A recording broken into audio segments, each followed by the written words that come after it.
Hello, and welcome to the We Recommend podcast, a movie podcast where every week we recommend a movie for you to watch and then come back here and listen to us discuss. I'm Jesse. And I'm Jason. There's 100,000 streets in this city. You don't need to know the route. You give me a time and a place, I give you a 5-minute window. Anything happens in that 5 minutes, and I'm yours, no matter what. Anything happens a minute either side of that, and you're on your own. Do you understand? Because this week we recommend Drive.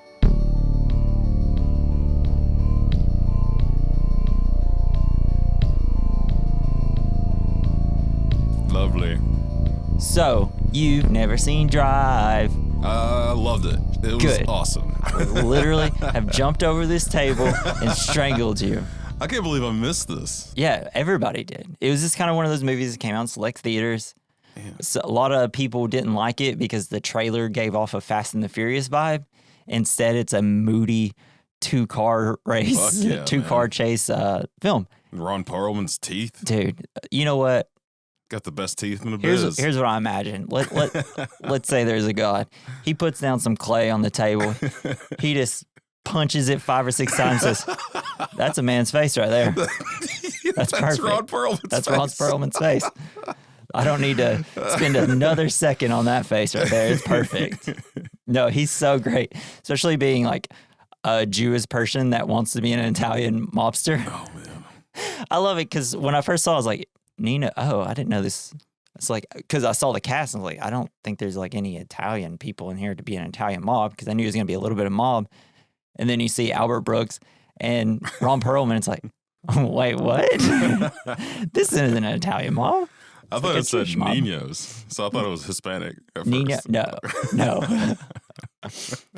No, so, yeah, when this film came out, it was critics and people that like love films and were like, oh man, Ryan Gosling, the few people that knew who,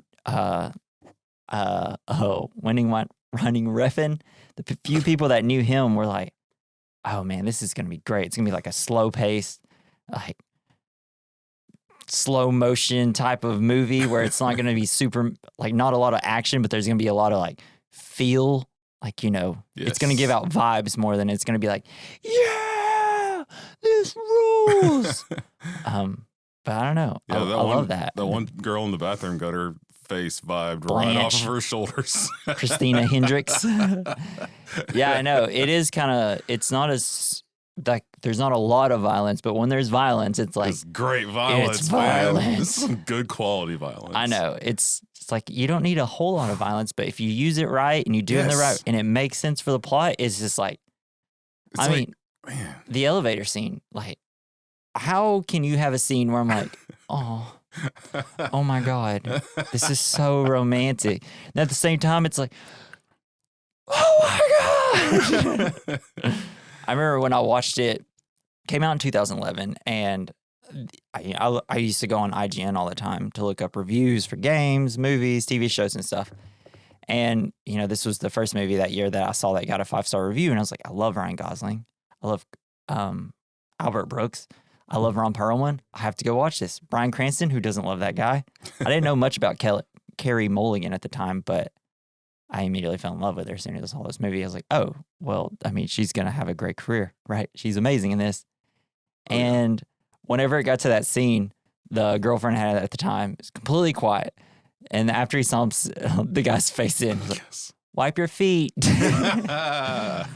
I think that was the scene they cut out of Elf when he hit all the buttons on the elevator. Yeah, that's it. That's what happened to that guy. Same guy. Yeah. He was there to kill James Caan, and he was like, no. It's great. Love this movie. So I guess we'll go a little bit into the facts about the movie. Nicholas Winding Refn. I don't know. You've seen something that he's done. Copenhagen Cowboy. Same director as this. Cool. He did Tool to Die Young or whatever the other his first TV show was. He did The Neon Demon. Seen that? No. Probably not. I don't think you probably haven't seen all this. Only God Forgives, the Pusher trilogy. I'm gonna watch more of his stuff. Valhalla Rising. They're all very similar, except after this film, his slow motion.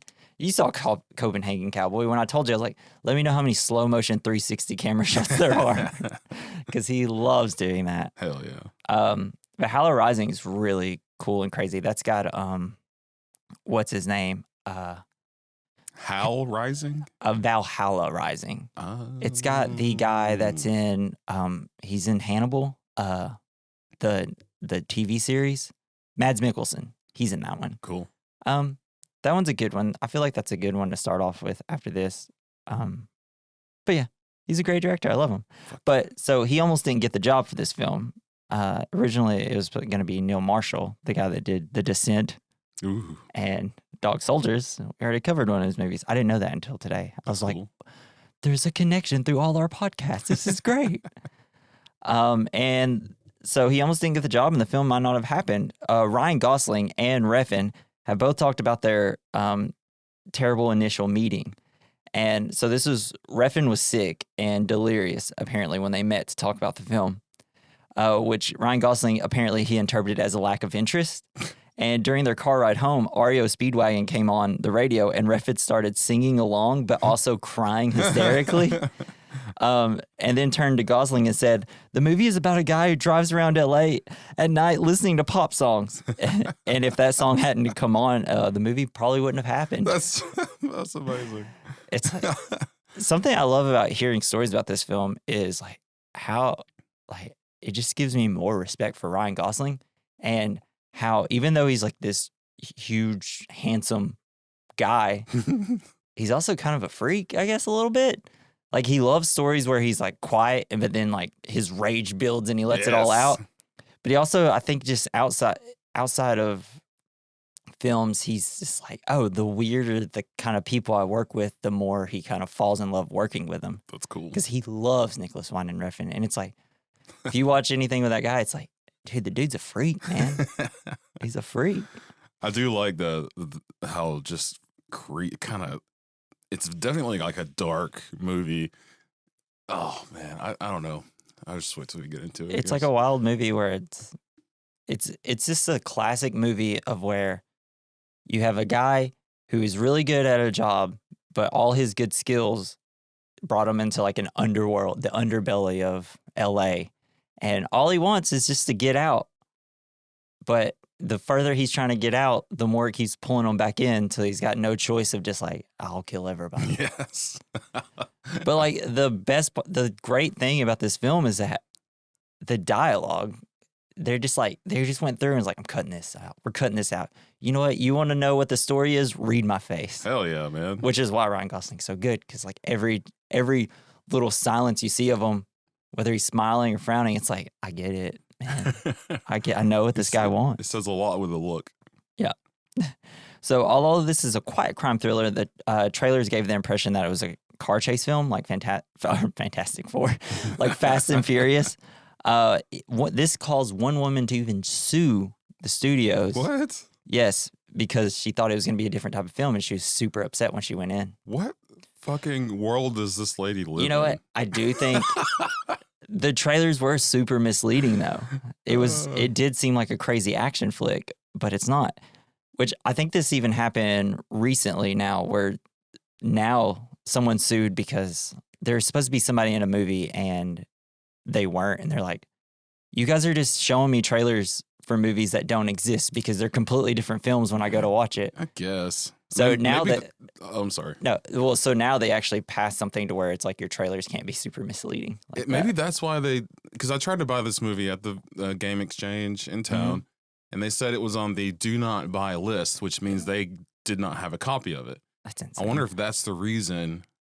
I don't know. Maybe they just did that. They went to go watch it and said, this isn't Fast and the Furious. I'll never purchase this again. I know. Because when you watch it, there really is no reason for it to be on a do not watch list or do not buy list, right? No. I mean, it's just a normal, I've seen way worse movies. Yeah, there's way worse movies in that store. Yeah, exactly. I don't get it.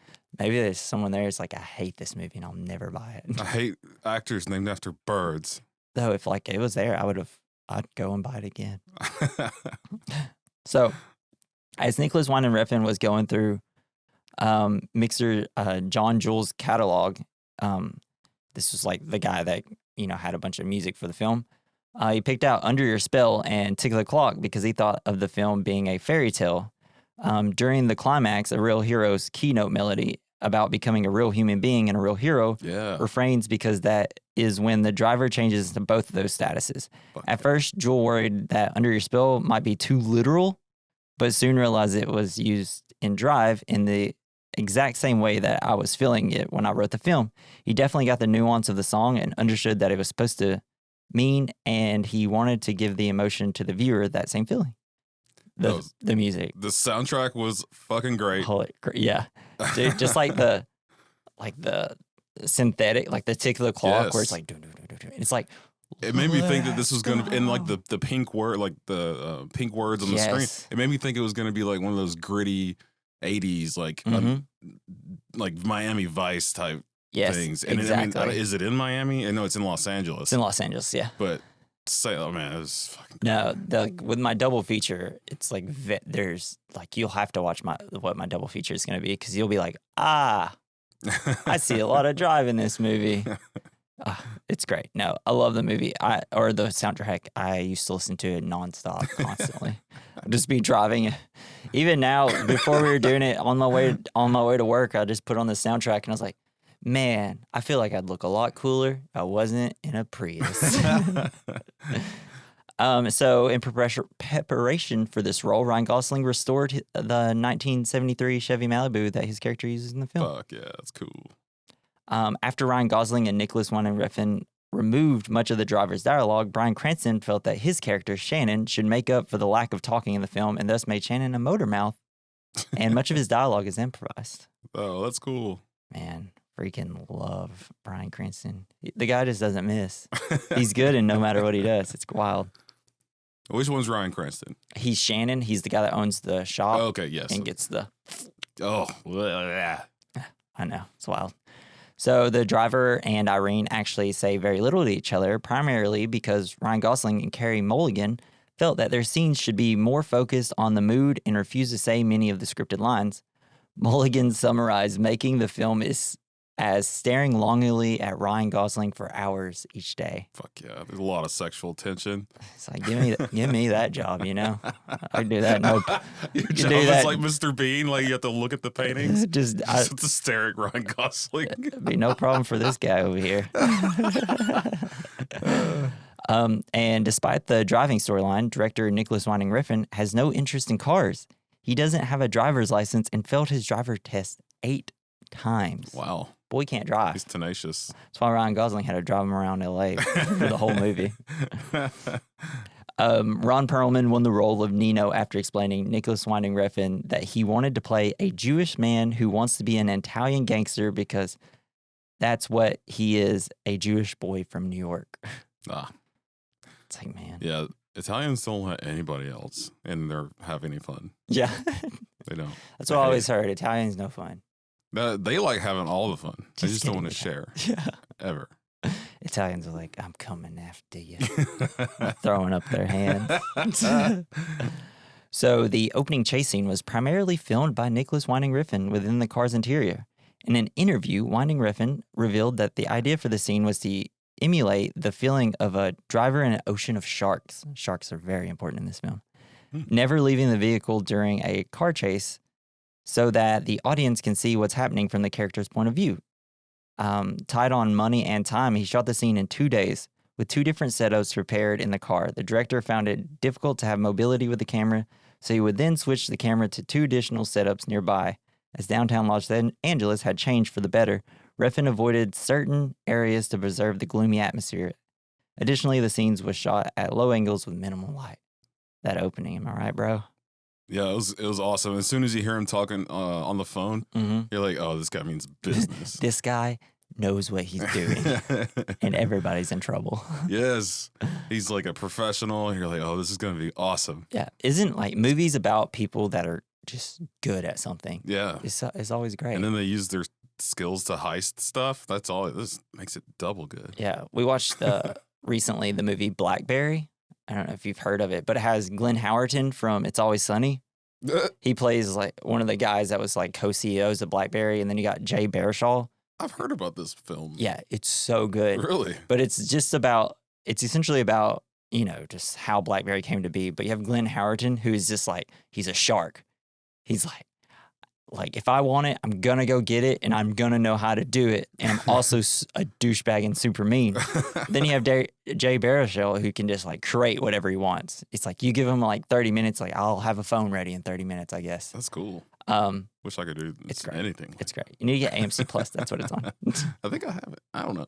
Maybe I do. So in an interview for this film, Ryan Gosling stated he always wanted to act out a superhero role, but the good ones were taken.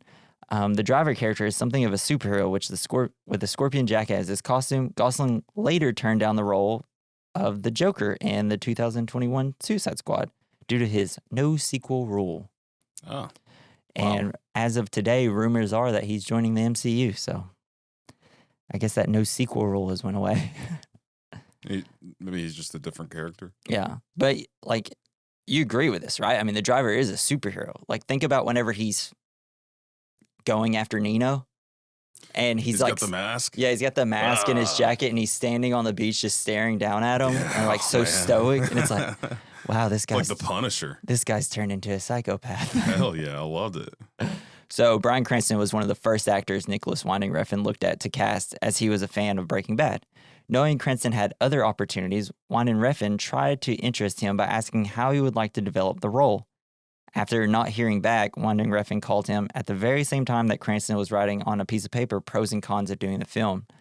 This moved by Winding Refn's interest, he accepted the part. It's like, I don't know who else they could have gotten that role, but thank God they didn't have to get Cranston anybody else. was amazing. There's something about, like, you could put him in a movie and be like, oh no, this movie is going to have nothing but bad things happen in it, right? We all know it's going to devolve.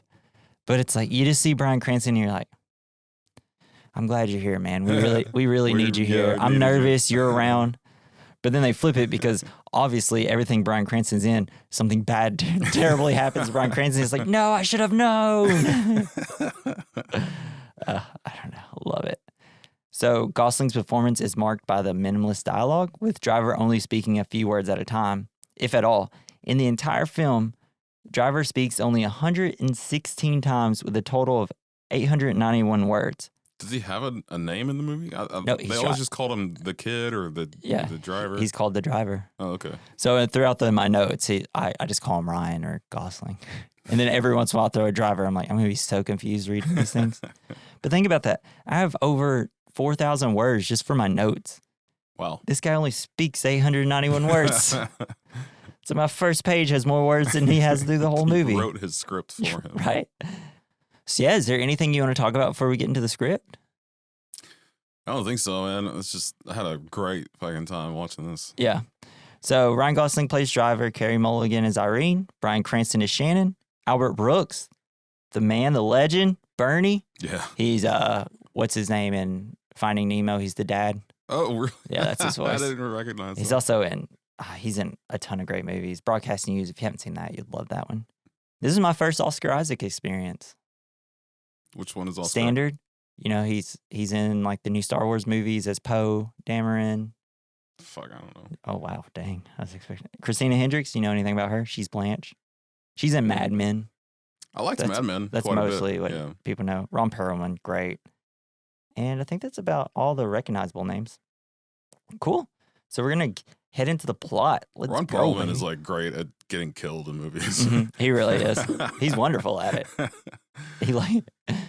So what's your favorite? Actually, I do want to know. What's your favorite Ron Perlman movie, if you have one? Well, I don't know, but my favorite Ron Perlman death is the one where he's they're snipers in like World War I or II, and he's like jumping across this gap, and he gets shot in the face in the middle of his jump. Really? Just, blah. What's that from? Enemy at the Gates, I think. Oh, okay. I think I've seen that. It just seems kind of familiar. He was like a Russian guy. Yeah. I think my favorite. I mean, it's just such a shame, but man, I wish we got a third Hellboy movie. He's so good as Hellboy. He was so funny and just, I don't know. He's like a character he was meant to play. His face was like, I should be a devil. People when I was in the military, people would say that I looked like him, and I didn't know if I should have taken that as a compliment. I don't really see the resemblance that much. I don't either. Maybe in the Army, like people are like, no one here looks like Ron Perlman except Jason. So we gotta say it. You look like you've been punched a lot. It's like, man, you look like just like a rough guy who's been through some stuff. It's like they've taken a meat tenderizer to your face and everything. Hey, sometimes you need that to be in Hollywood, though. It's like Hollywood loves that. They love whenever you just look kind of crazy. It's like, we can market this guy. It's the crazy looking guy. And if we don't, he might eat us. Yeah. With his giant mouth. All right. So we are going to hop into now. So the film starts off. We see Ryan Gosling in the dopest scorpion jacket. Still don't know why I've never bought that jacket, but I have it. It's just being one of my favorite films ever. I thought it was like some kind of gang jacket or something. I don't know. No, it's just like somehow this quiet guy randomly found the coolest jacket in all of LA. He's a Scorpio. But we also see that while he's talking on the phone, discussing plans or something, we see that there's a Clippers game on TV. Awesome. We're like, oh, I'm sure this won't come into the plot later. What's his thing about? He just likes the Clippers, I guess. No, well, because listening to basketball. So he uses it to his advantage at the end of the scene. Like his plan was to show up and park in the thing. Right. So he was okay. So he had it on a timer in his head. Gotcha. And then we get the great line. There's 100,000 streets in this city. You don't need to know the route. You give me a time and place. I give you a 5-minute window. Anything happens in that 5 minutes, and I'm yours, no matter what. Anything happens a minute either side of that, and you're on your own. Do you understand? Good. And you won't be able to reach me on this phone again. 5 minutes. That's it. Mm-hmm. He said, hey. But, I mean, he's got it timed out. He knows exactly how long it takes cops to get around in L.A. Yeah, I guess I thought it'd be way long. I thought he'd have like 10 minutes at least. Yeah, it was really cool. He had the map, and it looks like he was like kind of studying the streets. Yeah, he's like very meticulous and had every street that he knows he could go down. Amazing.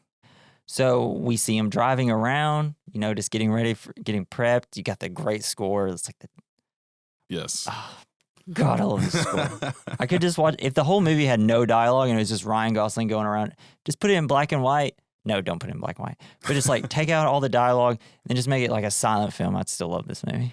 Just doing heists. Yeah. Silent. Yeah.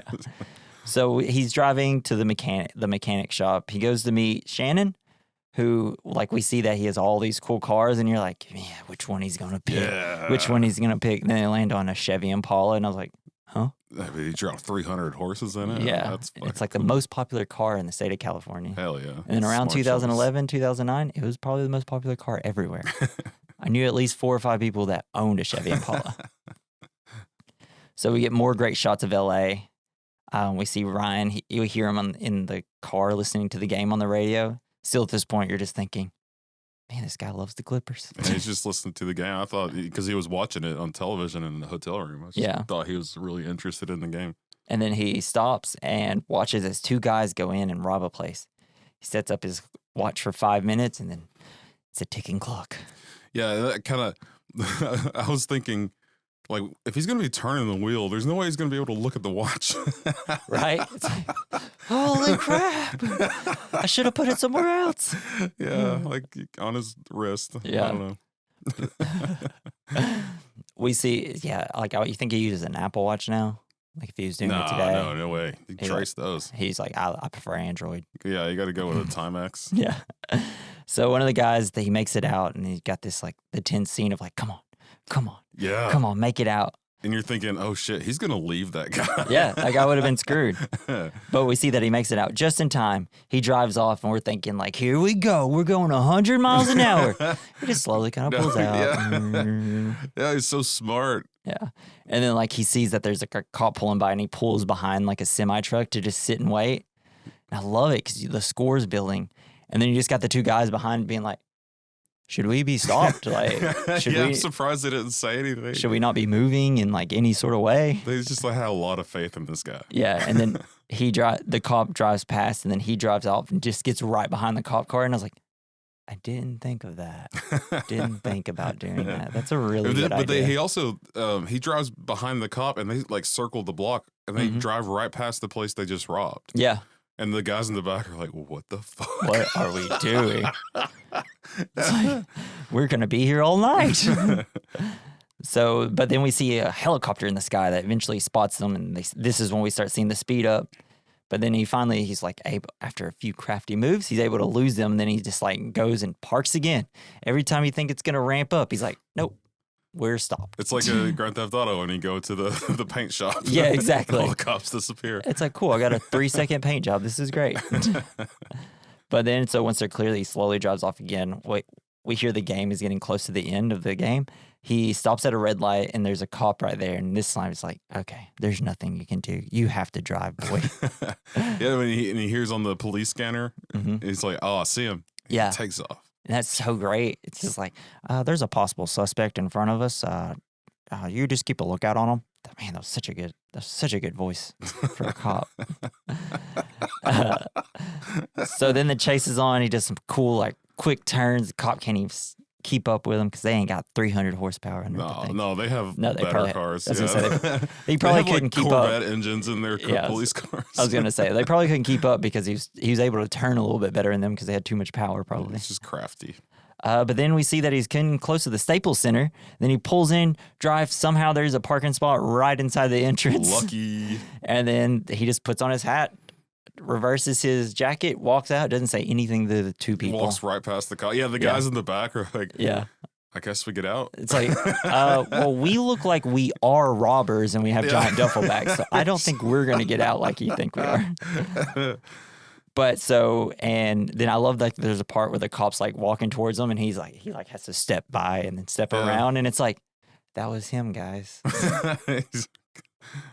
Missed him. And then we get Night Call, one of the best songs ever to be written and made and put on a track.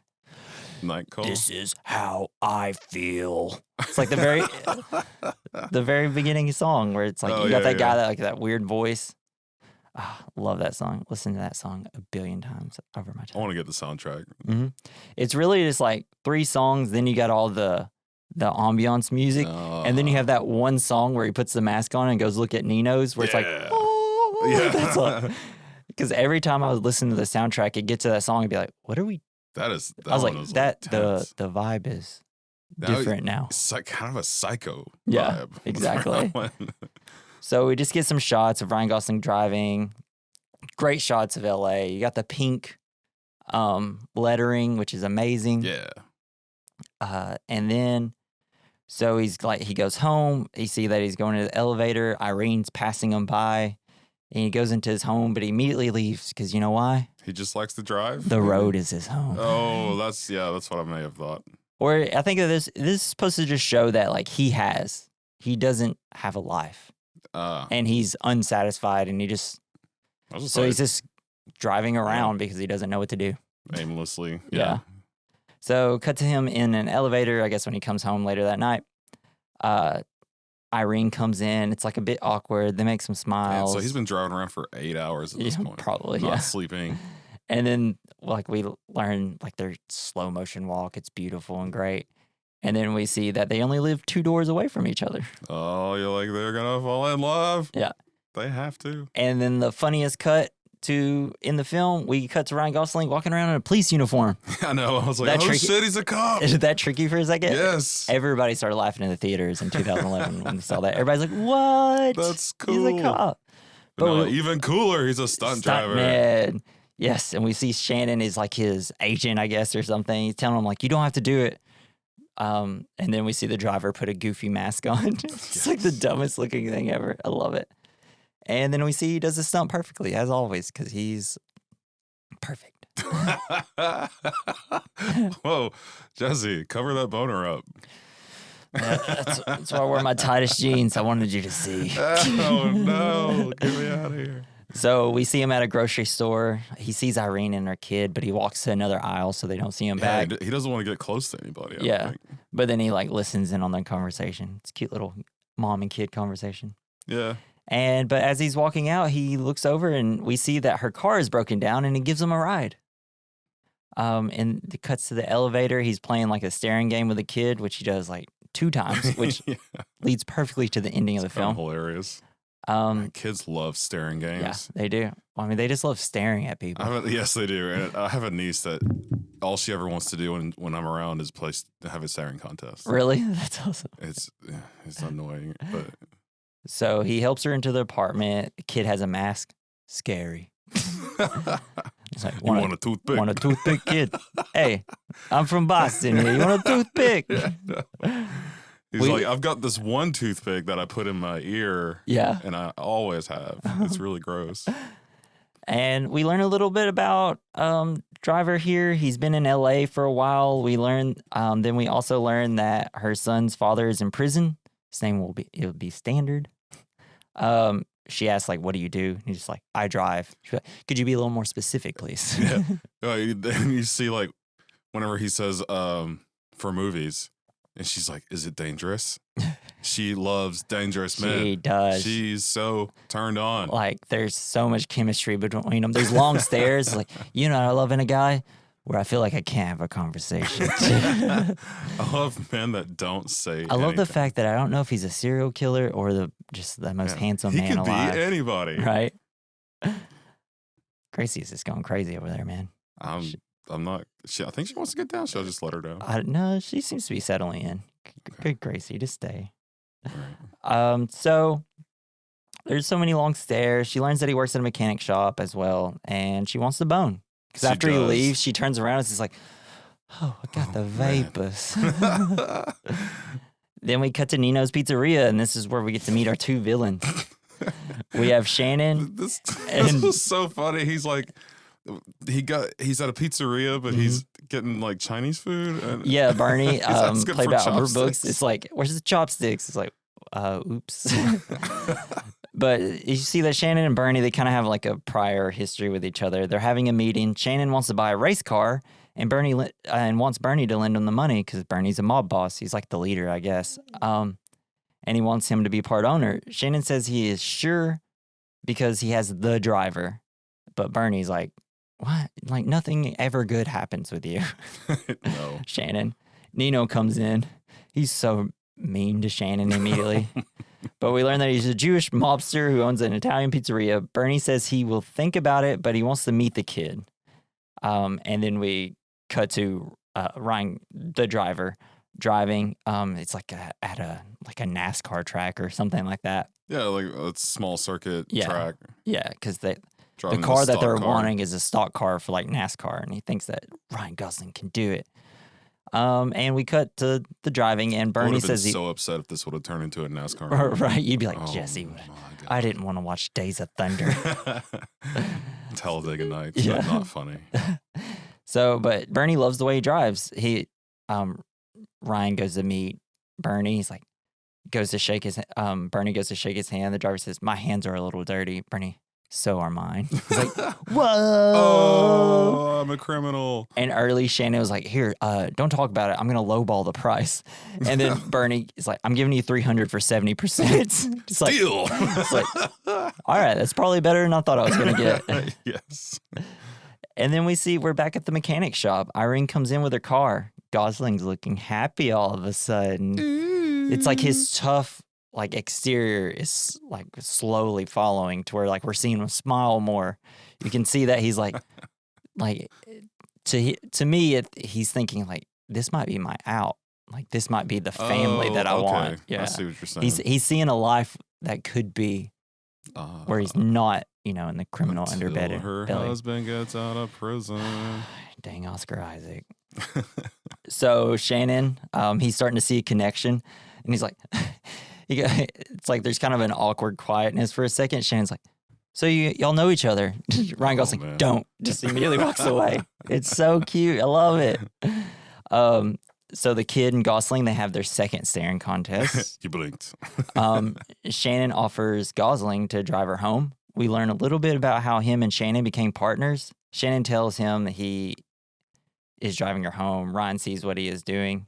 But like, we learn that the driver essentially just came to the mechanic shop, and he's been like underpaying him and stuff. But that like he helped him. Like, they essentially just have a really good bond. He kind of introduced him into the crime world. And also got him a stunt job. So, because Shannon used to be a producer on action movies.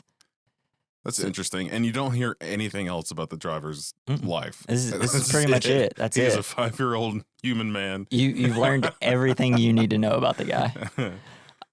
So Shannon tells him that he can drive home. Ryan sees what he's doing, and because he's like making it look like are you serious? You're doing this on purpose. And then Ryan has this great line, I don't have wheels. That's something you should know about me. Yeah, that was really funny. Shannon's like, go put wheels on your car. So while driving, Ryan, this is where a real human being starts playing. Perfect song. Ryan asks if they want to go see something. And it's just like this really charming scene where they're driving. That's cool. What do you call that Is area? it the viaduct? Viaduct? I'm not sure what it's called. I'm not sure either. It's in every movie set in LA. And I want Terminator to drive 2. Yes. So many movies. It's even in some of the VHS series. It looks like it's big enough to hold like the Amazon rain river. Right? I know. It's great. I want to be there. I want to drive a car in it. I want to go up and down the sides. It's like, I want to drive in it, and then I also want to get an 18-wheeler and drive in it like they did in T2. Yeah. I mean, are there just ramps that go down into those things, or you're just able to drive around? Maybe you like just crazy? gotta like slowly. There's got to be a ramp somewhere, right? You pay like $5. You get to go do whatever you want in this open, no cars. It seems like it because in movies everybody just goes there. Just right in there. Yeah. So then like they leave. They find go that cool nature spot, like a little creek area, and they like skipping rocks. It's like they're a big happy family, and nothing will ever go wrong. Nope. So then they start. There's like this great shot where they're slow motion walking, and you see the driver holding Benicio, and just like Carey Mulligan will be like, I've only met him twice, but I'm fully in love. Yeah, she's ready. Yeah, for this man. So good though. And then we cut to Gosling fever. Yeah, we cut to a line where it's just you have Ryan Gosling sitting at like the window, and then Carey Mulligan going up. They just walk to each other, smile for like 5 straight minutes, don't say a single word, and then she goes, "That was good." He's like, "You blinked. I'm out of here. Gotta go." But man, they just like they say everything with their faces. I love the lack of dialogue. And then he's finally like, like. And he like reaches for his jacket, and it just instead of like touching her, he just takes the jacket and leaves. Then he like asks her out. Boss move. Ask her out first. He's like, hey, if you're not doing anything Thursday, I was wondering if you want to quietly drive in my car. I won't have the radio on. It's nothing but awkward silence, or I'm out. Do you like driving? Yeah. I love driving. But I mean, if you had a car like that. I would like if Natalie was true. I have a 1973 Malibu. I'd be like, cool. Can we just drive around forever? Yes. There's just something about those cars that are great. It's got Pussy Wagon on the side, like from Kill Bill. Yeah. But it doesn't have to, because it already is one. We get a few more great shots of LA. We see him driving around. The three are hanging out more. We see him. He lays Benicio down to sleep. It's really cute. They drive some more, but this time they hold hands. Oh, the gear shift. Yes. But back to the shop, Bernie comes in with Nino. Nino hates the car because it's got the stock car. He's like, this is ugly. Why would you want this? Then Nino looks at a different car. Now this is a fine-ass pussy-mobile, motherfucker. Yes, it really is a cool car. And then I don't know what it is. Maybe a Chevy Cobra or something. Bernie goes like, sell him that car. And then Shannon's like, you wouldn't be able to find pussy in a whorehouse. Got him. So Bernie goes to talk to the driver. Bernie explains how him and Shannon met. Bernie used to be a producer of movies in the 80s, kind of like action films, real sexy stuff. One critic called them European. I thought they were shit. Anyway, he arranged all the cars for me, did all the stunts. I liked him. I like having him around, even though he overcharged the shit out of me. His next business venture, he got involved with some of Nino's friends. They didn't go for the overcharging bit. They broke his pelvis. He never had a lot of luck. The reason I'm telling you this is that he has a lot invested in you, and so do I. So anything you need, you call me. We're a team now. And I love this because you just get a shot of Gosling, and it's kind of one of the first times where the camera's not underneath him, to where he's in a power position. It's more kind of just a little above his eye line, and you see the worry on his face where he's like, I don't like this guy. This isn't going to end well with this guy. He's getting deeper and deeper into the crime shit. Yeah, and it's all Shannon's fault. Yes, should not trust this man. And so then we go back to Irene's apartment. I kind of feel like if he just kind of lets Shannon push him into all this stuff, does he owe this guy his livelihood? He's the one that gets him all the jobs. I guess so. So because Shannon sets him up with everything. Doesn't really have a choice. Yeah, it's really no choice. Like, what else is he gonna do? I mean, I guess he could be like, Shannon, I'm out. You're out. I'm getting an agent. Yeah. And do you hire people to go break someone's pelvis, or do you think it was on accident? You're like, oh, no. Like, this was like Nino. He got his goons and said, he's overcharging us. He's got to pay us back or we're breaking his pelvis. Or do you think it was more like, just go beat the shit out of this guy, break a bone? Oh, yeah. I don't think they specifically said, I want that pelvis broken. If that pelvis isn't broken, I'm upset. Yeah. Because earlier we in the first time that we meet Nino and Bernie, Shannon has this line where like Nino's kind of picking on him, and Shannon's like, "I paid my debts." Yes. Yeah. So it's like Futurama when they met the Amazonian women. Yeah. And they they were like banging them to death. Yeah. With crushed pelvises. Yeah. That's where my mind went. So we're back at Irene's apartment, and then we probably get the line of the movie that kind of just explains everything that's about to happen. Because he's like, Benicio and Ryan, the driver, are watching like a show, I guess, with him. And he's like, he a bad guy? The kid goes, yeah. And the driver, how can you tell? Because he's a shark. And then the driver asks, there are no good sharks? And Benicio, no. It's because he's a shark. There are no good sharks. No matter what, you can't change the fact that you're a shark right now. No, unless you're like in the movie Finding Nemo. Yeah. And, I mean, no, I guess that even they turned out They to still be not ended up great. being a shark. Bruce. Yeah. Oh, man, that was so He funny. tried not to, but he smelled that blood. Fish are friends, not food. So we see Irene, she's getting ready, but then she gets a phone call. And like later we see them driving around. We learn that her husband is coming home in a week. Everybody's sad. Dang it. And it becomes an awkward drive. Oh, man. And they don't say anything about it. The only person that could combat Ryan Gosling in his looks is a handsome Oscar Isaac, too. It's like, dang it. Two charming people. No. Who do I pick? And he's just done some time. So Yeah. you know he's a hardened criminal. So we see him in his apartment working on a part. Next door, Irene is having a welcome home party for her husband, Standard. And we hear the great song, Under Your Spell. Mm-hmm. Oh, that song's a masterpiece, too. And Irene's just sitting there like, oh, fuck. Yeah, she's watching Standard, kind of smiling as Benicio and Standard start playing. But then he starts giving a speech and like dedicating it to Irene. And quickly her face drops. And then you have Under the Spell coming up. Because whenever you have Ryan Gosling in the next room over, like it's just all muffled and you only hear the bass. But then at this point, whenever her smile drops and then we cut to Ryan Gosling, the music comes up. Ooh. To where it's like, oh, they're both in the same moment of like wishing that they were together instead of her having to be over here and him just, I'm alone. Am I just making a part?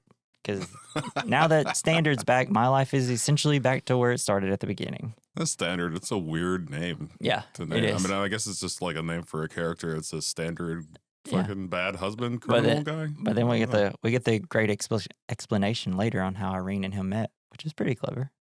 So Ryan decides that he's gonna leave, but he like walks out and sees that Irene is sitting outside at the same time, and they share a moment. Irene goes, sorry about the noise. Ryan Gosling, I was going to call the cops. And then Irene says, I wish you would. She doesn't love Standard anymore. Standard walks out. It's this really great, awkward aggro scene. Do we find out why Standard went to prison? I think they said it there. No, I think he's just like he made some bad choices. He just said something right. That was it. Okay. But you can tell Standard is like he doesn't like the fact that this extremely handsome guy has just been hitting on his attractive wife, being the dad while he's gone. He's super jealous, and then he goes and throws trash, and Ryan Gosling leaves, and just as Standard's walking by, good night. Like, you get to see like, yeah, get the hell out of here, boy. So we see Ryan eating at a diner, and then we get to see very special moment here. A guy makes eye contact with him. It's someone who he drove for. And he's like, hey, do you remember? It's just telling him like, oh, yeah, my buddy that was driving with me got shot, blah, blah, blah, blah, blah, blah. And then Ryan Gosling turns, how about this? Shut your mouth or I'll kick your teeth down your throat and I'll shut it for you. Touchy. I have one word to say to you. Shark. He's a shark. Yes. So he goes home and sees two mob guys walking in his garage. One like makes a gunshot at him. As he keeps driving, he sees Standard beat to crap. Yes, bloody as hell. We see Benicio is scared. Standard's like trying to calm him down. And Ryan goes to Benicio. They're in his apartment now. Ryan asks who they were. Standard explains that some guys want him to do a job for them, but he won't. They want him to rob a pawn shop. He owes people protection money for when he was in jail. Oh, and they keep so upping. he was with the mafia. Yeah. People. Okay. Well, just in jail, he was like paying people, trying to like, I'll pay you when I get out. Gotcha. But the problem is at first it was $2,000, $5,000. With interest. Then they changed it with $10,000. So they just keep upping the price. And then we find out at the end that they are threatening to come after Irene and the kid. Oh, shit. Because he goes to Benicio, he's holding a bullet, gives it to him. He's like, you told me not to lose it. Ryan's like, let me keep that for you. Oh, man. That's where they all messed up. Yes. You could have just killed Standard and that would have been done with it, but you gave a bullet to the boy. Ryan Gosling's baby boy that he has no relation to. Yeah, I love how it just kicks into gear as now it's a revenge, kind of like, yeah. Now it's time to go. He does more than just drive. He does other stuff, like beat the shit out of everybody. Yes, I can't wait. We're about to get to the violence. Ryan meets with Irene at a restaurant that she works at. He asks about Benicio. He's like, no, is everything actually okay? Irene says that some drunk kids beat up Standard. She says he should come over. So this is where he's just like, all right, I have to step in. I have to protect these people. She still has feelings for me. Yes. And I have to protect the kid and the girl. So we cut to all four having dinner together. It's a great, awkward dinner. A lot of awkward looks from Gosling in this scene. We learned that they met at Standard and Irene met at a party when she was 17. He thought she was like 18 or 19. Standard's like, all right. So I illegally walked over to the 17-year-old girl. And I walk up and I say, hello, miss. What is your name? And she didn't say anything. And I then said, well, my name is Standard Gabrielle. Then he looks to Irene. It's like, what did you say? Irene said, I said, where's the deluxe version? Oh, shit. It's so good. And then they got together? Yeah. Well, I'm sure he charmed her. I mean, I guess. He seemed like a pretty charming guy. Yeah, he's pretty charming, I guess. We see Standard is nervous. We cut to Ryan stealing a car. Ryan explains his instructions, and he's explaining it to this new mob guy. You look like you're, and he tough to deal with. He does his his speech that he does all the time. And he's like, you look like you're hard to work with. Yes. We see, so we see the mob guy, and then we get to meet Blanche, who gets treated like crap, essentially. So get out of here. Go buy her Coke. The mob shows him the deal. It's like this much for us, this much for her, this much for Standard, and this much for you. And he like shows his hand and it says "fuck off." Yes. And then Ryan's like, when you get your money, his debts are paid. He's out for good. So back at the dinner, Standard is making a toast, and it's kind of like the calm before the storm. But like Standard's like, the driver, he's my best friend now. We're a family, all four of us. Ugh, so weird. And then we cut to the pawn shop, and everything's about to go down. Just perfectly. Yeah. So Ryan says to Standard, it's like, I'll see you in 5 minutes. And Standard's like, I'll see you in 4. So Standard and Blanche, they go in to rob the place. We see the whole thing from Ryan's perspective. But while we're waiting, we see another car pull up, and it's like, uh-oh, it's a Chrysler. No, wait, it's a Cadillac. Is it? I thought it was either a Chrysler or a Cadillac. Yeah, I thought it was a Chrysler too. But, yeah, and then we see, so the car parks, but nobody gets out. Blanche runs out and gets into the car. We see Standard coming out. We think he might be able to make it out, but then he gets shot in the side of the head. Ugh. And then the same guy comes out and shoots him like 3 times in the back. Shit. Rough. And Ryan drives off, and we get this great car chase. Yeah, it was sweet. I think it's a Chrysler 300. Oh, is it? I love whenever he pulls the brake and then he like turns completely around. Yeah, just drives in reverse. It's so awesome. And then it's really cool. It's so that like he could block the other car to not see that he's about to hit those like water barrels or whatever they are. But I love like the shot when the car wrecks because you got Blanche's face just like, ooh, and then the car in the background flipping. Beautiful. Surprised there weren't. I'm really glad that the cars just didn't immediately explode right? all the time. Yeah. It's just like, the thing that I love about it is like we really only get like a couple of 2 car chases essentially, right? But they're done so perfectly. The shots are, a little different than you might see. Like there's the reverse, but then you also get the slow motion. It's like, well, if you're going to only have 2 car chases, they might as well be amazing, right? Yeah, they have to be. But I mean, nothing beats the opening though. That car chase was amazing.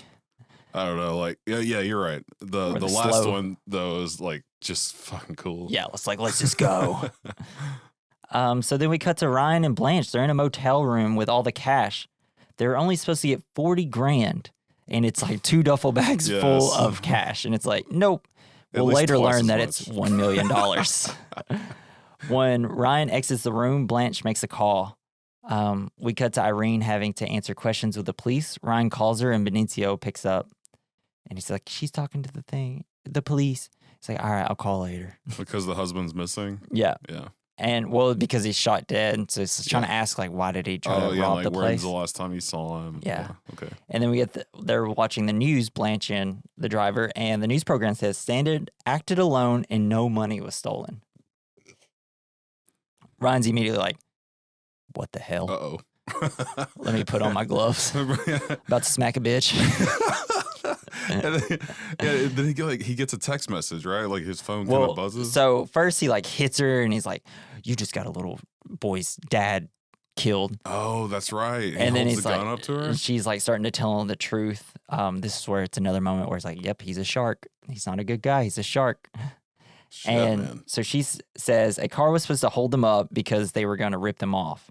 Ryan says she is going to take him to Chris because she learns that, but the guy goes by Cook right now. So she gets up to go to the bathroom, and then Ryan feels the vibration of her phone, and then looks at it and realizes like, oh, they're coming. Fuck.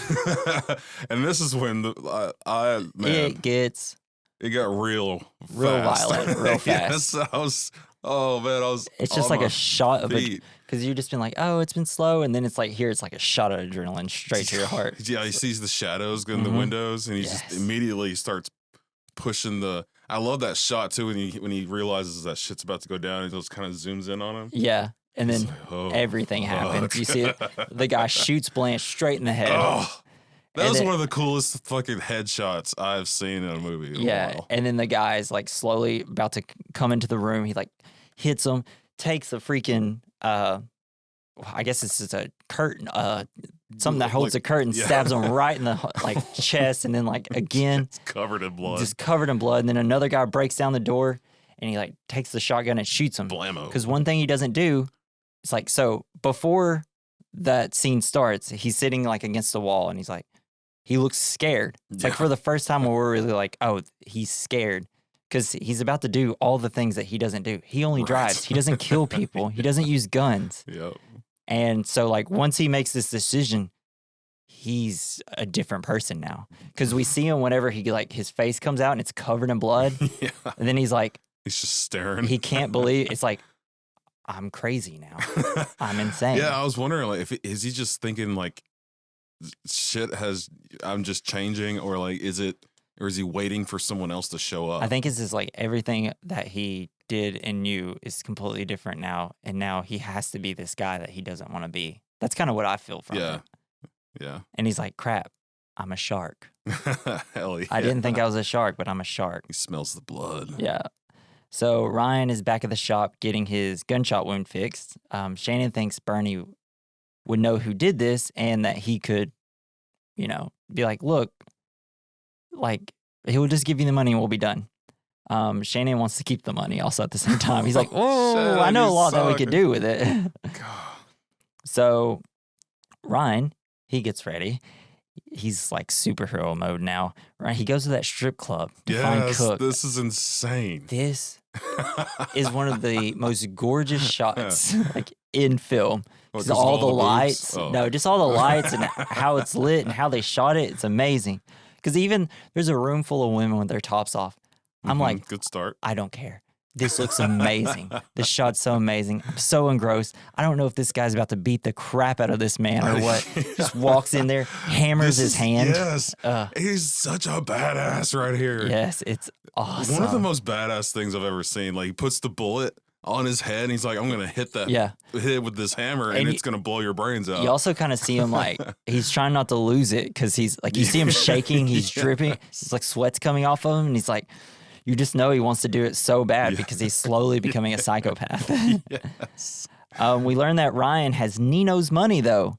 He makes Cook swallow the bullet that he gave Benicio. God, lucky him. When he put the hammer in his mouth, I thought for sure he's gonna rip his teeth out. Yes. That's it. His teeth are gone. And so Ryan calls Nino and says he has the $1 million. He tells Nino that he wants to give him the money, and that's why can't he just give him the money and be done? Well, he can't. He knows. It's like no one can know. Well, we'll figure out a little later when Bernie and Nino talk again. And Nino's like, so what do you want? What do you get out of this? He's like, that's it. I just get out. Yeah. And then Nino's like, you're not very good at this, are you? Man, what? Like, I've been like, hey now. Yeah. Let's just be friends. Yeah. And then Nino tells, like, there's a random guy in his pizzeria that's like, go check out this driver. Because at this point, Shannon's already told Bernie about this, and Bernie has told Nino, so now they know where Irene and he lives. Oh, fuck. So Ryan visits Irene. He lays everything out to her. He tells her that she can have the money. And it's like, maybe we could just go and get out of here. We see it. Like, this is the first time we really see him disheveled. Yes. Like, outside of he doesn't know what to anything. do. Yeah, like his hair's disheveled. He like looks scared and frightened. And he like going up to him. This is his last chance to be like, we can just go if you want. And she smacks the crap out of him. And he says, just thought you could get out of here if you wanted. I could come with you. I could look after you. Oh, man. But so they both get into the elevator, and we see the guy from Nino's. Ryan notices the guy is up to something because he sees like the gun. And then... Oh, yes. So, like, from the driver's perspective, he's like, he knows what he's about to do. He's like, I'm going to have to kill this guy. And forever, Irene will never look at me the same again. No. Once I do this, I don't have her. It's over. Everything that I thought I could have, I won't have. So he, like, goes in. This beautifully romantic kiss happens. The lights slowly kind of, like, darken a little bit. It was fucking cool. And then, like, they back up from kissing. Regular motion. The guy tries to hit him. He just smashes his face into the thing, and then he falls back, and then he just stomps a little mud hole into his face. It's so fucking awesome. And you see like Ryan Gosling like just like shaking and looking like a boy who just like, did I mess up? Did I do that? And Irene like backs out of the elevator just staring at him like, what? He's an animal. It's like, I get you had to incapacitate him, but I didn't think you had to bust his skull into pieces. Such a beautiful and violent part of the movie. It's insane. And he did it like in the time it takes to go from the 4th floor to the 1st. Yeah, exactly. But you know who can do that? The driver. Sharks. Because he's a shark. So Ryan goes, he drives to meet Shannon. He learns that Shannon told Bernie that he had the money. Ryan's freaking out on him. What did you do? What did you do? He tells Shannon that they are going to come for everybody, including him, and that he needs to get out. So we cut to Bernie scalding Nino. Nino says that he was going to steal from a mob guy that was trying to set something up in L.A. The mob guy was based out in Philly. So Bernie says if anybody stole from the family, they will both be dead. Nino says the driver and Shannon has to go. Bernie's pissed. Because he was excited. He said earlier he was excited about the stock car thing. He was really looking forward to it. And like Nino screwed everything. And when this was happening, and he's also getting, it looks like he's thinking about what's going to happen. Kind of. Yeah, he's trying to figure out a way. How can we get out of this where not everybody has to die and we all screw up? But he can't let anybody go because if any of them squeal to the other, like anybody that knows the Philadelphia mob, then they're all going to come after Nino and then Bernie, so they're all just going to end up dying. Yes. which I'm sure won't happen later. And then Bernie's like, does anybody else know? And then Nino looks over at Cook, who's just sitting there eating.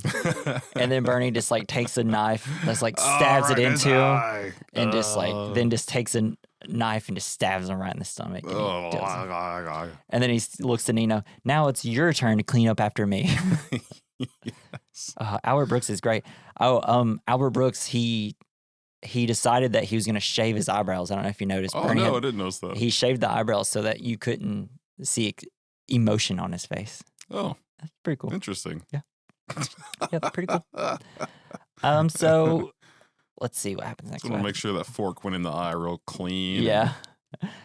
It's great. Just another shot of like violence. Yes. Ryan goes to his stuntman job he's just like covered in blood. It's like, thank God he worked in Hollywood. And he grabs the silly little mask that he used as a stuntman earlier. That's a fucking great idea.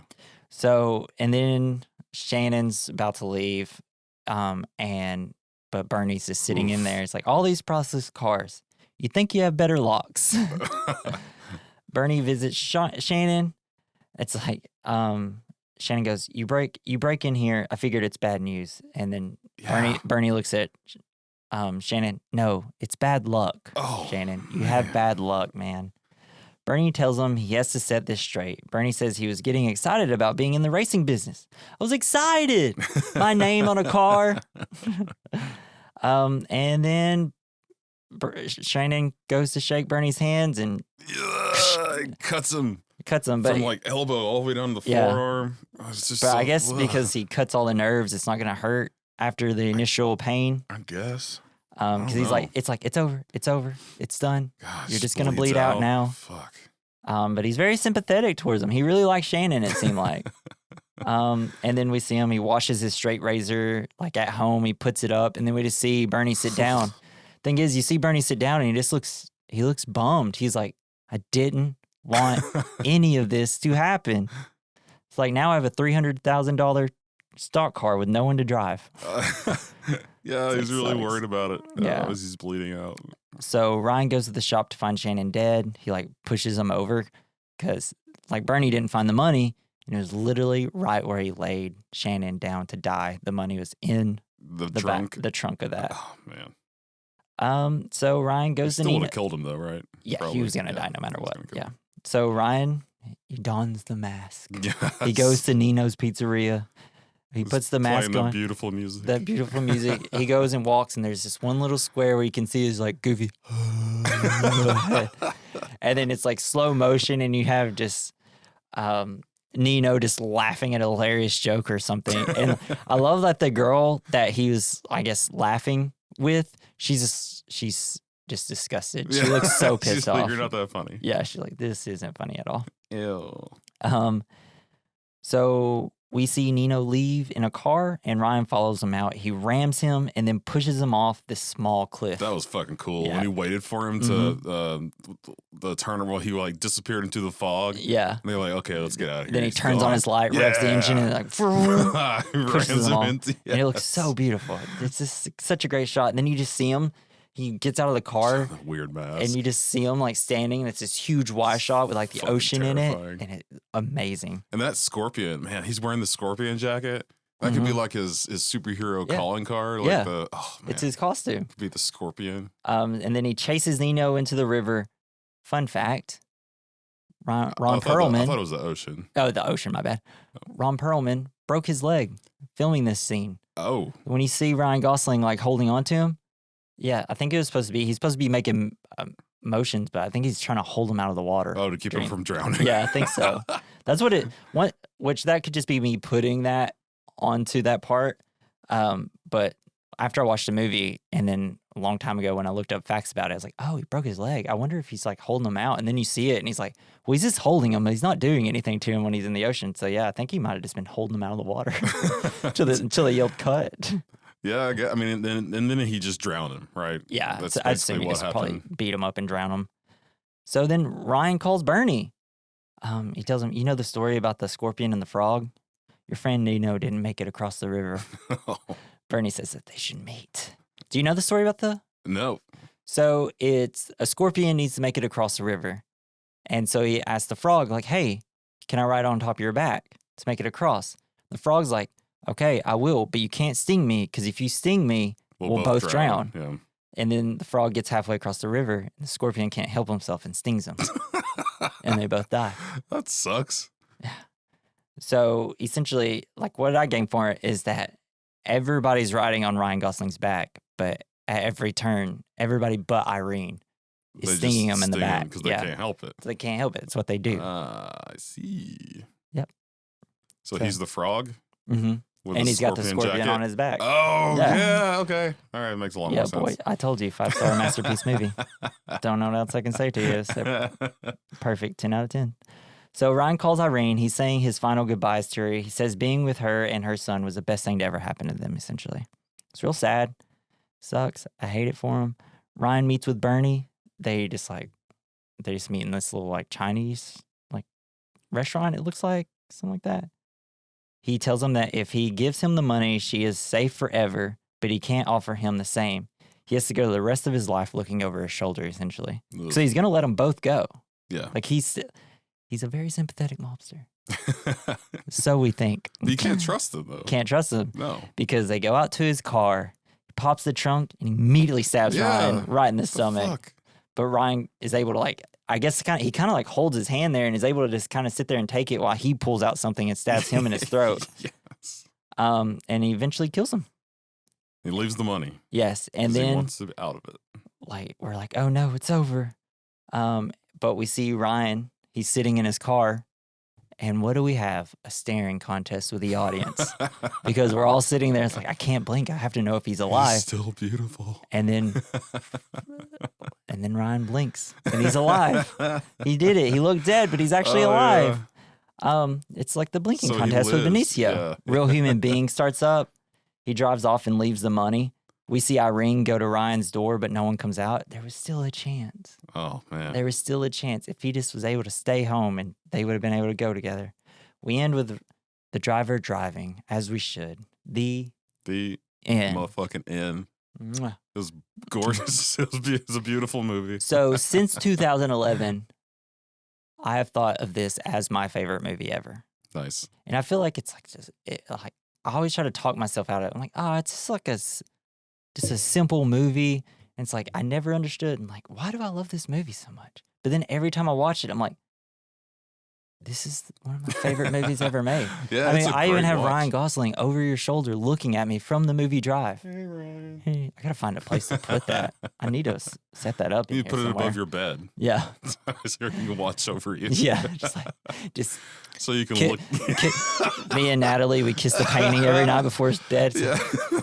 You're our frog. We'll stay on your back, Ryan.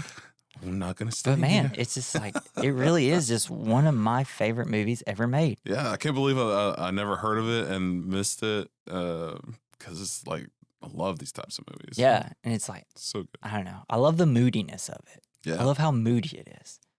I will always take you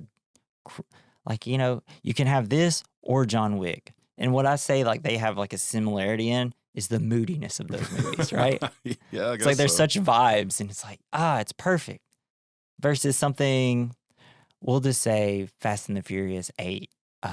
What they I call didn't see anything past the second one. So that movie, it's got so much action and everything, but it's just dull. It's just like, I can see that. We have no atmosphere here. Yeah. Some of those have great atmosphere. We're a family and we steal cars. Right. But like something that it's missing is like, I don't know. I care about people in these movies. It's like we don't have to have 500 lines of dialogue of don't really Vin give Diesel, a shit about right? Vin Diesel in those movies at all. Also, don't get me wrong, I absolutely love the Fast and the Furious movies, but like they're missing what this movie has. Yeah, acting. It's like, yes, true. Acting and realism, you know? I will say in Fate of the Eight or whatever they call the eighth one, there's this scene in it where they go in like zombie mode, like, and all these cars just magically like start going by themselves, and they're essentially acting like zombies from World War Z. What? Yeah, that's wild. I watched it and I was like, this movie sucks and it's boring and everybody's terrible in it. And then that happened, and I was like, you know what? I'll give it 2 or 3 stars out of 5. That was like when I watched the Golden Compass. You ever seen that? No, I haven't. but I've seen the trailers and I've seen some scenes. So I went to see it with it was like my girlfriend wanted me to watch it. I was like, okay, fine, I'll go watch it. It was okay. And then there's this part where the bears fight each other. Yes. I stood That's up the scene I've seen. I stood up in the middle of the movie theater and put my arms up and just yelled. Like, yeah. And yes, I was like, yes. And then I was like, oh, I'm in public and I should probably sit down. Like, turns out, you know what's cool? 2 giant bears fighting. Getting your bottom jaw ripped off by a bear. That's awesome. It's like Godzilla 2014. And they also do it in the King Kong movie. Oh, it's gorgeous. Yeah, so that's the end of the movie, and we're gonna switch over to our categories. Our first category is the good, the bad, the ugly, the fine. This is where we pick what we find good about the movie, which is the good, what we think is bad about the movie, and then the ugly is something we don't think aged well, and the fine is something we think aged great. I will let you go first. The good. What do you find good about this movie? I know we just sat there and talked about it. We just gushed about it for a long time. No, it's just the professional, smart driver that isn't Jason Statham. Yeah, it's nice. I thought Jason Statham did a bad job of it, and Ryan Gosling did a good job. Ryan Gosling, good transporter. Jason Statham, bad transporter. Yes, exactly. I picked the lack of dialogue. I loved it. The performances, great. I could just watch all these people just stare at each other, and I'll just figure out what the story is. And how beautiful this movie is. The cinematography is great. It is gorgeous. Love the colors. Like there's some neon coloring. It's like very realistic, also coloring at the same time. Great. I'm just gonna go ahead and tell you, I have nothing bad about this movie. No, I didn't really have anything bad. I mean, it's just the mafia, I guess. I don't know. Yeah, too bad about the mafia. Who you trust? I don't know. And then for the ugly, I also had nothing bad. I'll say the mafia would be the ugly. You know, it sucks that the mafia exists. Yeah, I mean, there's nothing kill really. People. There's nothing really terrible that was done here. Unless you're in the mafia and you're listening to this, and I love the mafia, and it's not like I can do anything. Racism's bad. Yeah, racism's bad. Don't kick a guy while he's down just because he's Jewish. And unless the guy's trying to kill you and then kick his face into the kick ground. His teeth in. And, and for the fine, I just picked Ryan Gosling. I think out of this movie, the thing that's aged the best is just everybody loves Ryan Gosling. And heists. Yeah, heist movies, exactly. From different points of view. Yeah, it's like really cool. Like the heist movie from the perspective and strictly the perspective of the driver. Yeah, they don't even go in the detail of what happens because you're sitting out there watching like what he's like. What the fuck is happening inside? It doesn't matter. Yeah, I feel like Baby Driver took this a lot too from Drive, where they're like, it's only the perspective of the driver that we're getting. I haven't seen that one. You haven't seen Baby Driver? Shoot, I'm gonna let you borrow that, dude. That movie, you'll love that movie. That movie, it's like the opposite of this, but also still has good acting and performances. Sweet. And the action roles, and can't wait. It's the guy that did Scott Pilgrim. Awesome. Totally blanking on his name. Not gonna. So let's go to the double feature. Ooh. Do you have a movie that is similar to this that you would recommend? I'll let you go first while I think about it. So I picked a movie starring James Caan called Thief. There's a lot from that movie that they got ideas from for this movie. It's all about a guy that was in jail, and he's a professional that is really good at cracking safes. And he meets a girl, and because he meets the girl, things that happen later. Crack a safe and she's inside of it? No. But dude, like and it's a meet cute. Yeah. No, their meet cute is actually insane. Like he's not a good guy. But because he meets the girl and he wants like this life, it kind of screws everything up. And cool. You'll see. If you watch it, you'll see. It's great. The music is amazing in it. It's got very vibes of this music, except more 80s. But yeah, I picked Thief, starring James Caan, directed by Michael Mann. Great time to watch it because Michael Mann's new movie Ferrari comes out, starring Adam Driver. Oh, yeah. I like seeing him get destroyed and things. Yeah, maybe a car, like in the last duel when he got fucked up. I haven't seen it. Don't spoil it. God I don't know. damn it, man. It's like a 3-hour long movie. I just haven't had time to watch it. What was the movie with? Oh man, I can't think of a double feature. I have it in my head, but I can't think of the name of it. Explain the plot. So there's the mafia guy that raised the son, or he raised the kid to be a cop that works for the mafia, and the other guy's a cop that went into the mafia undercover. And The Departed? Yeah, The Departed. That was a fun one. Hey, I'm The Departed over here. Yeah. Mark Wahlberg is so good in that movie. Yeah. He's so mean. He's such an asshole. Yeah. No, that movie, that was Martin Scorsese's first, he won Best Picture or Best Director for that movie, and which is kind of wild because everybody thought he should have won for like Goodfellas, Casino, all those masterpieces he made. And he finally won it for that. But man, that movie is that is a rewatchable movie. Yeah, it's very rewatchable. I could watch it like every week. It's just the performances are fun. I love, who is the main the mafia boss? Jack Nicholson. Jack Nicholson. Yeah. God, he's so good. And his death is hilarious. It's honestly, yeah. It's so dumb, but it's perfect. Yeah. And just like, it's probably like Matt Damon's, like my favorite Matt Damon part, really. I mean, Matt Damon is just great in that. It's like for the first time where you're just like, you're playing a little different type of leading man here. Yeah. But he also does that in the others. Oh, man. You know what I just thought? We didn't come up with a movie to watch next. You know, we are talking about Matt Damon. And maybe we start the year off with a Matt Damon film? A Matt Damon-thon? Yeah. Maybe. What if we did Rounders? Rounders is fucking great. Let's play some fucking I love cards. Ed Norton. Yes. And Matt Damon. Cool. So you good with Rounders? Hell yeah. It's a good movie. Join us next week, baby, as we do Rounders. We literally just came up with it. Play some cards. Right here, right now. You saw a little behind the scenes. And we would like to ask you to please, on whatever you are listening to us on, give us a review. It'll take 5 seconds. Yes, it's not At hard. least give us some Please. stars. If you could leave a review, a comment, just saying how great we are, how much you liked us. It'd really go a long way, and we really would love it. It's the end of the year, and that would just put a stamp on this end of the year. Make a New Year's resolution. Yeah, put your resolutions in there and be like, I wish I rate these guys. I want to listen to these guys every second of the day. That's my New Year's resolution. But yeah, so follow us, subscribe, whatever you got to do. Thank you for Joey Prosser for making our intro and outro. You can follow him on X at Mr. Joey Prosser. If you want to listen to us or follow our social media, but you want to listen to us on different platforms or whatever, go to our link tree. It's linktree/We Recommend Podcast. And if you want to send us an email, we have a email set up, and if we get any, we'll say them live on the show. And Jesse will also send you a picture of his dog. Yes, I'll. No guarantees, but I do have a lot of them. You can send us an email at werecommendmailbag@gmail.com. And this has been the We Recommend Podcast. I'm Jesse. And I'm Jason. And I drive. See you next year. Yes. Yeah. Bye. Bye. Happy New Year.